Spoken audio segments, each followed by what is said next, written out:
just like good mental health maintenance, and how art can be used for that, and how I've used it in my art practice, and how art can also be an important tool to share mental health awareness with other people.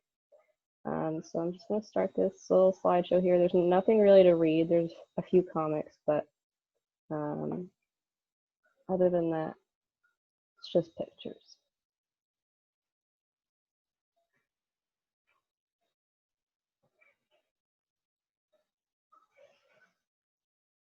Okay, so here we go.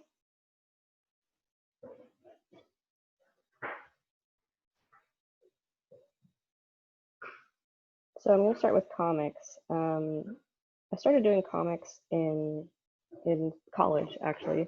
So I was in school for illustration and graphic design, and I started doing comics kind of just for fun. And when I say comics, I mean comics in like the DIY sense. So comics that you make and distribute yourself. It's closely related to zine culture. So it's very independent publishing. So I started making comics on Tumblr in the old blogging days, and it was at first just like for fun, and I didn't have an audience I had to really worry about, but it was the first time I was really sharing my art with the community, which was interesting because it was the first time I was making art without really worrying about who was seeing it. It was more just for myself, but I started to get responses from people that really related to the topics I was talking about, which was really important for me to realize. So this was the first sort of comic that got people talking about my work and stuff. It just kind of is sort of a mental health statement, I guess, in itself. And so this was 2012 or 2013, and that was in 2013. I first exhibited at TCAF, which is the Toronto Comic Arts Festival, which was a really amazing experience for me. It's a huge festival, for those who don't know, in Toronto, where comics creators and publishers and just independent artists like get to exhibit and sell their artwork and comics. And it's, if you ever get the chance to go post-COVID, it's really great. So this was the first comics collection I put together. So it's called Destined for Misery, and the subtitle here is Pathetic For Me Comics Collected Over 6 Weeks of Self-Loathing. So I wanted to approach my sort of mental health struggles with a sense of humor and just try and make fun of myself in order to get through things, like, I suppose. So these are just some of the comics that were in that collection.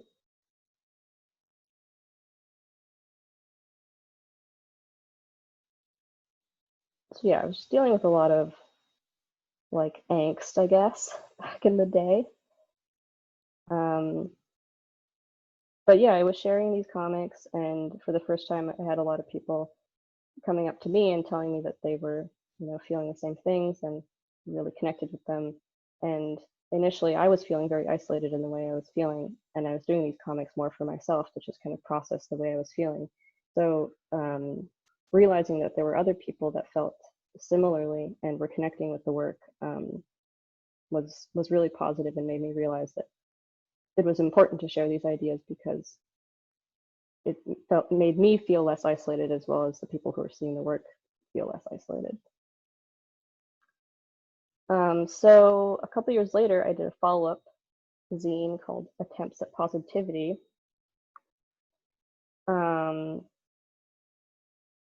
So at this point, I was noticing that, especially on the internet, because I was sharing all this stuff online, that being sad was suddenly very in, and people were kind of romanticizing mental health, like bad mental health, and using depression and anxiety as buzzwords in a way that just kind of showcased those things in a way that wasn't necessarily a positive thing. So I wanted to, well, that whole thing kind of made me uncomfortable because I didn't think it was cool to be sad, especially when it was something that was kind of out of your control. And I didn't want to feel like I was contributing to that attitude towards mental health. So I wanted to shift the focus towards making, hello? Are we good? All right. Yeah, I wanted to shift the focus towards making an effort to feeling better. So yeah, I did this one. So this is, the subtitle here is trying to make the best of the worst when it isn't even all that bad. So I tried to approach these with a bit more humor, and instead of like the idea of wallowing in your own sadness, I wanted to kind of poke fun at it even more.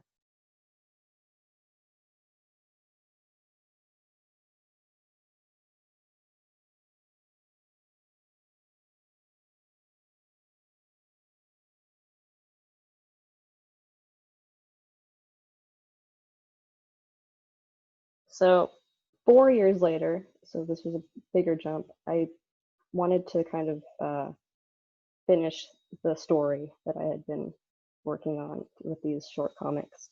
And so I put together Settling for Sorrow.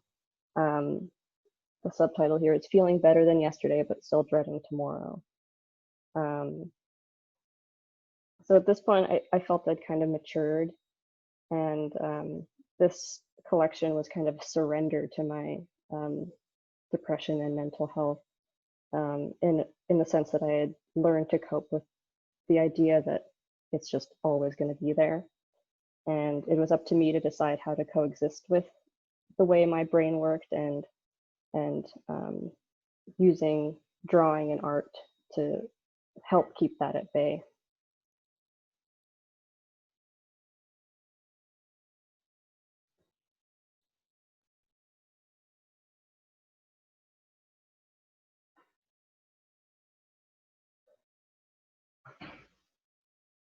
I also think that with this collection, my drawing got better, so which I think is helpful.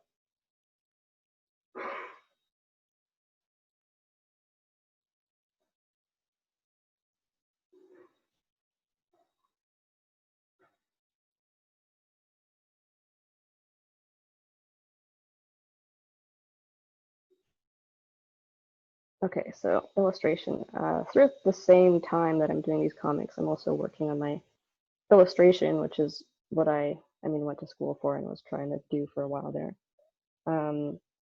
So I was just trying to hone in on my skills and my voice and improving my drawing skills and my brushwork, and also try and find a style and just solidify that. So during that time, I was doing small gallery shows of drawings and mostly work on paper that kind of dealt with the same themes as well. Themes of mental illness and racial identity as well that contributes to mental health. And there were a lot of surreal sort of motifs in this work as well.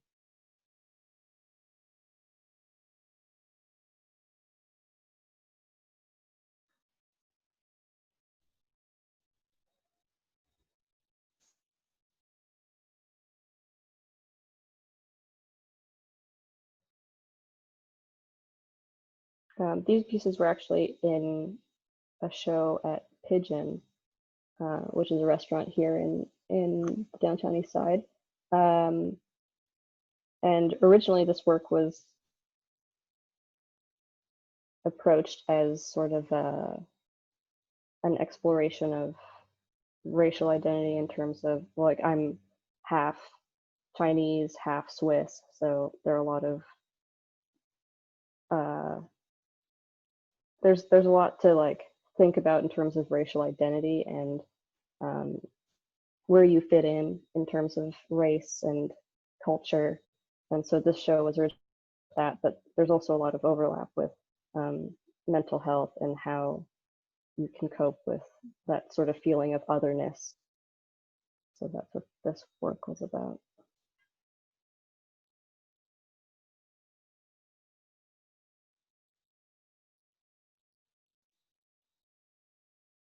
Okay, so painting.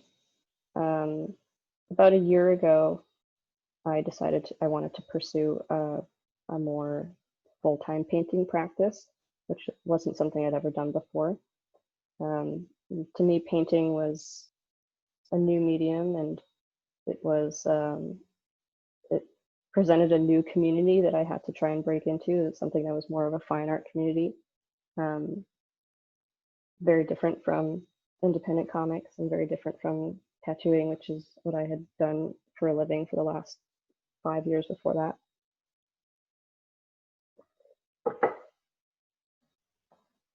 So this first series also explores mental health themes, but a bit more abstractly. So I was working less literally, whereas the comics, I was literally captioning how I felt or what I was feeling, with humor, obviously. But these were a bit more, even more surreal, and took the same ideas, but kind of took them apart in a way that was just more abstract. So in this work, I'm still using the same brush and ink style that I've been working on for the last few years, but applying it into more of a fine art scenario. So these were done with brush and ink, but also acrylic gouache on panels. So it was a very like clean aesthetic that I was articulating in a very like specific way. Like I would do so many versions of a piece until every element was in my head perfect. So I did a whole series of this. I don't have it all posted here, but they're all on my website if you want to check them out. This was also the first like complete painting series that I'd ever done. I usually would only work as one-offs or do like series on paper, which just didn't feel as solid, even though I don't know, it's not really that different, but the first like painting series that I'd completed, which was like a new thing for me.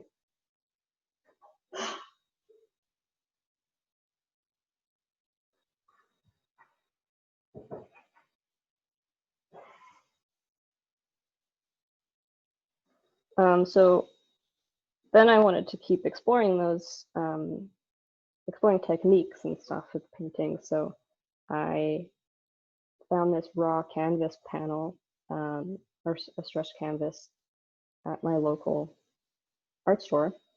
And I wanted to experiment on doing large scale paintings that had the same sort of feel as my brushwork on paper, but pull it off in a way that was more textural on a larger scale. So I essentially just did that. I did brush work with ink on raw canvas. And I really liked the effect, so I was experimenting with that. And this was kind of the first large scale piece I did. I think it was like 20 by 30 or something like that. So ultimately, that work led to the residency that I participated in starting in January of this year at the Burrard Arts Foundation.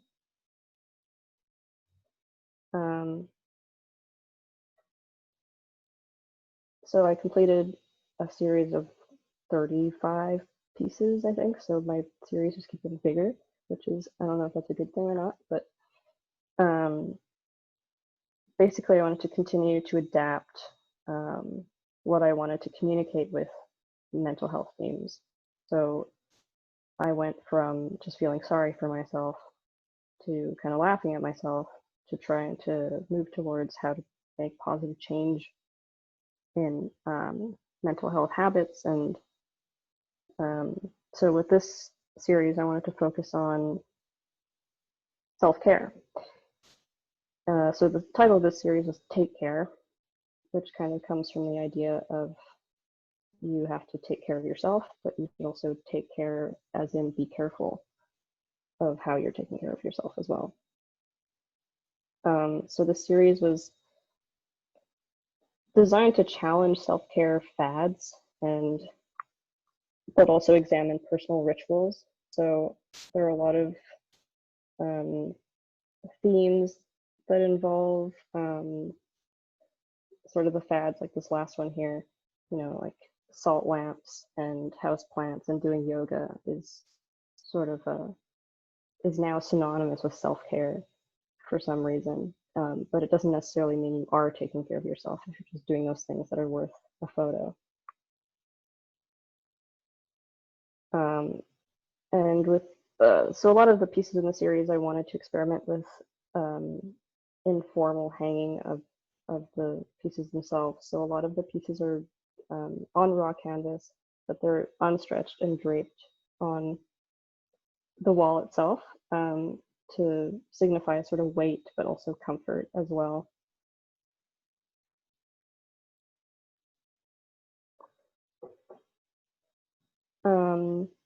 So yeah, this piece is an example of, sure, staying in bed and watching a movie can be considered a self-care ritual, but at what point is it harmful, and at what point is it self-indulgent?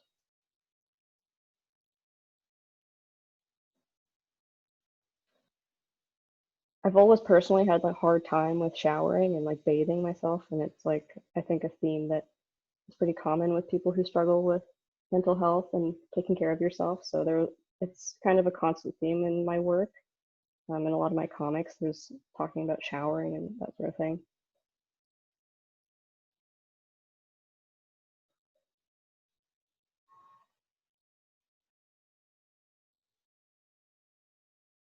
So yeah, I think the older I got, just the better I got it personally, coping better. And I wanted, with my mental health challenges, and I wanted to articulate that without being so depressing.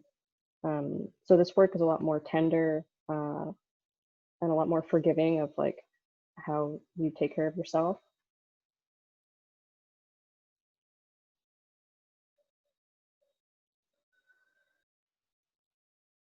This is also the first time I did like large scale work. So a lot of the pieces are, the stretched pieces are 30 by 40 inches, which isn't even that big. But for me, it was the first time I'd been working that large. And the other thing about this work, it was created between January and March. So as I finished the entire series, we were just entering isolation. So by the time the work was being shown later on in June, it had just taken a completely different feeling and vibe, because suddenly people were, in quarantine and having to deal with self-care in a way that a lot of people hadn't really considered before. And we're having to do a lot of these rituals that maybe they had ignored before, or just were suddenly more important.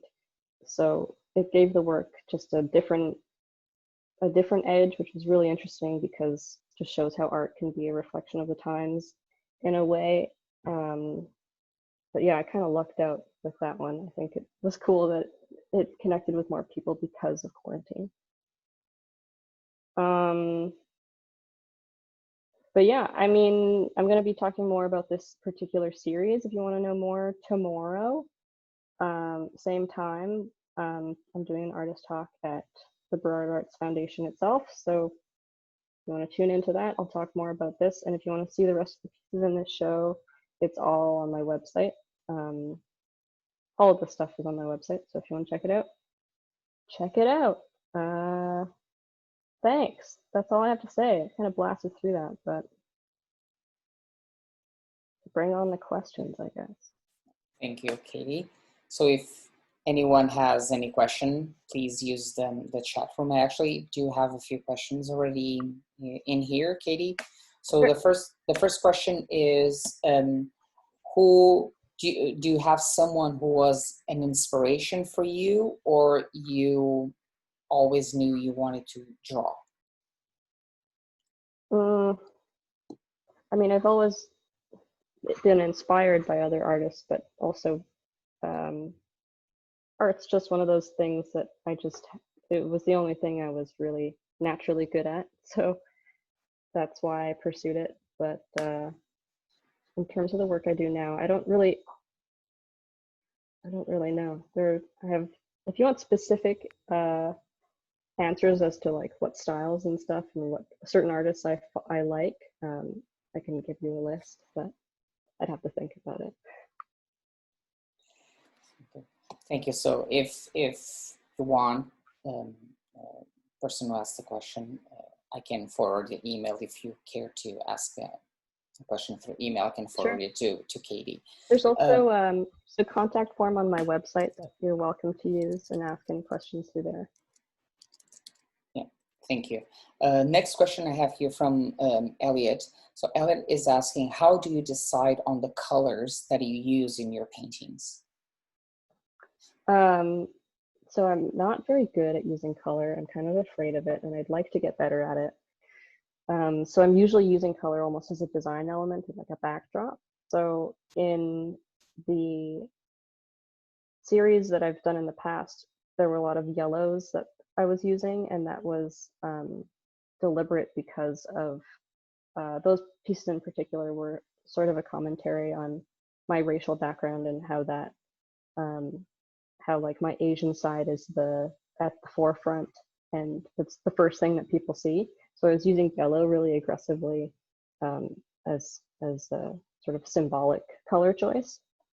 In terms of the last series, the Take Care series, and the pink I was using, when I first started the residency, I was trying to integrate more colors into the palette, but the more I worked on the show, the more it became about building an environment. And if you're in Vancouver and you check out the show, I suggest you do, because I've tried to make the gallery space a very comfortable, sort of homey environment, and the pieces have all a unifying color to give them all a backdrop, so that they're more of an environment than an actual like a color, I guess.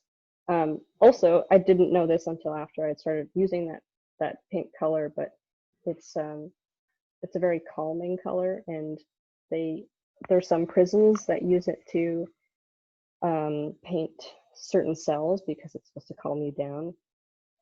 So it's just supposed to be a very soothing color, and I don't know if I knew that subconsciously, but yeah, that's why I used the pink in that one. Thank you very much, Elliot and Katie, for your answer. I have another question here from Michael. So Michael is saying that there's a fine line between depression and humor, and you play it very well. Did it take you some time to find that fine line between both very serious things, or you do that in a way that it comes naturally? I think it comes naturally. It was never something I really consciously made an effort to do. I've always been kind of sarcastic in that sense, and my early comics are always they have a dark sense of humor, and I think that exists throughout my work in general, just because I don't want to take myself too seriously, and I don't want to take my mental health that seriously, because then that would mean I'd have to, address my problems head on. So I think if you kind of have that sense of self-deprecation, it might not be healthy if that's all you're doing, but it certainly helps to subtly address your issues in a way that is more palatable to yourself and to other people. So thank you, Michael and Katie. The next question I have here from Claire is, how long does it usually take for you from the point you start to the point you finish an art piece?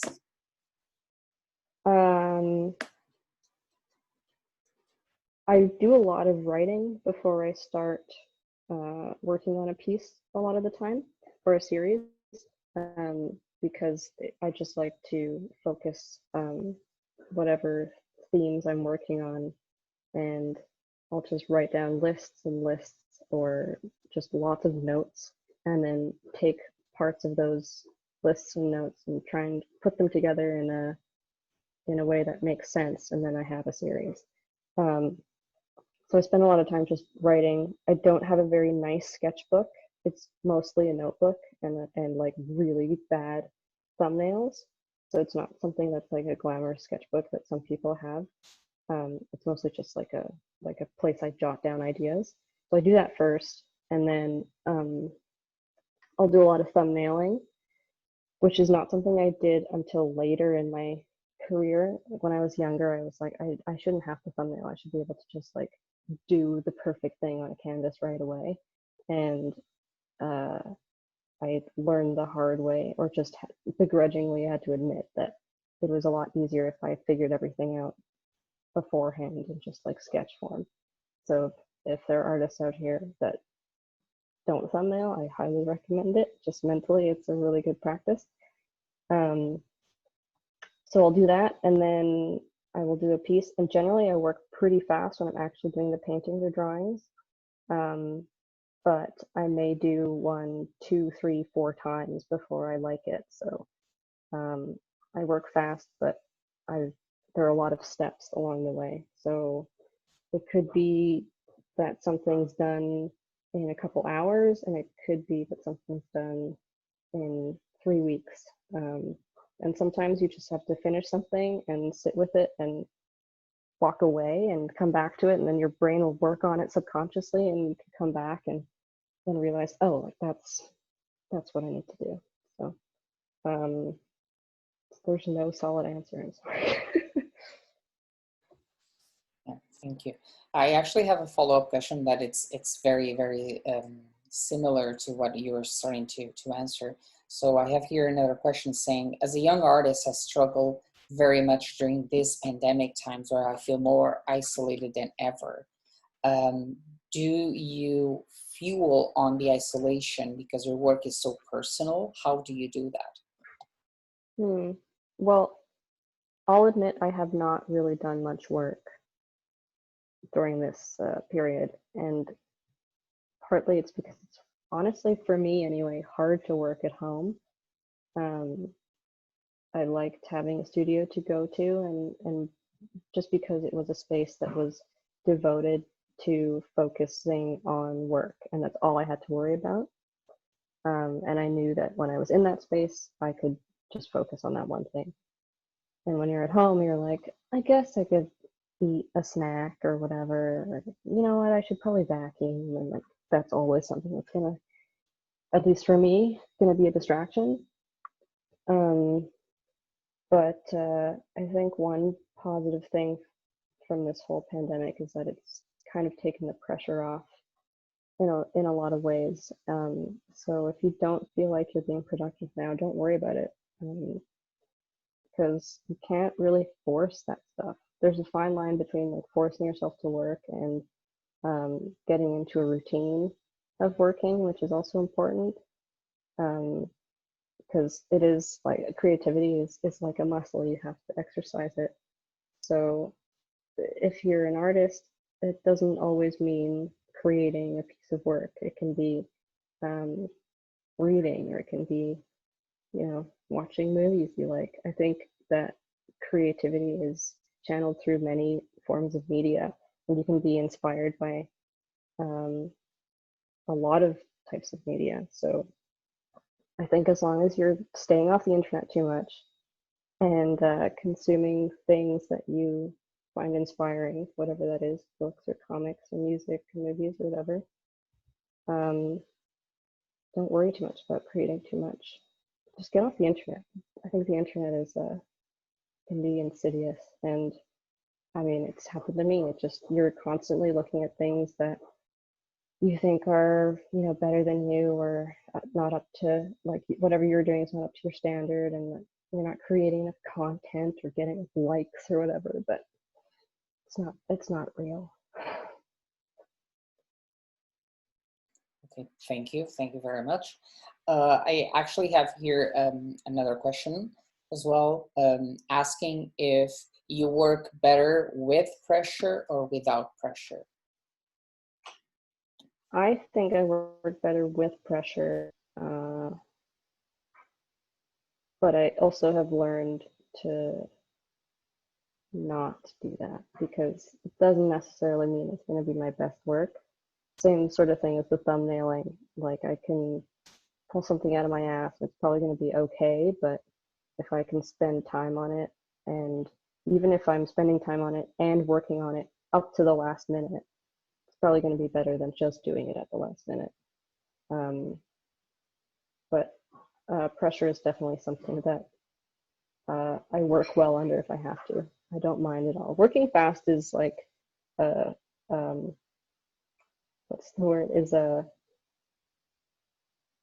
what am I trying to think of that saying? Is a curse. It's a, what am I saying?